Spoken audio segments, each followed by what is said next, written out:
This so-called stepping down of MVP top dog Stephen Frano Francis from his supreme position of the head coach of the MVP track and field club.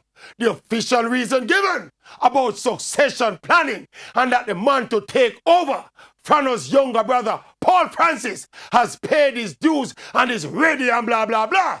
Me no buy it. Knowing the personality of Stephen Francis and applying a little common sense, Frano is not the kind of person who is going to step aside and allow anybody to take over. Not his bigger brother, not his smaller brother, or even him twin brother, if he did have one. Not voluntarily. Can you imagine? Frano suggesting to his younger brother Paul, the new head coach, say, Paul, I feel you should implement this program for this athlete. And Paul said, no, Stephen, I don't think it will work. And Frano insists, said, this is the right program for this athlete. And Paul says, shut up, Frano.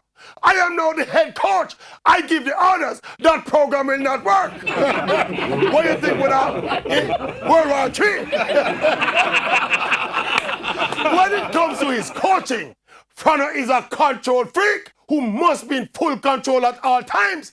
He would never be making this move unless he was forced to.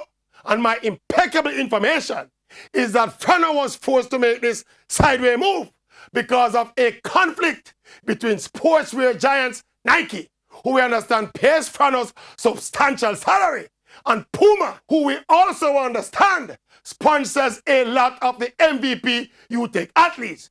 If you notice the athletes who Frano is supposed to be concentrating on, Elaine Thompson and Shelly and Fraser Price, these are two big-name Nike-sponsored athletes. I don't know who Nike will hire to monitor the training ground to ensure that Frano don't whisper any free tips or advice or send any emails or WhatsApp messages to any of the Puma-sponsored athletes, such as Julian Fort and Asafa Powell.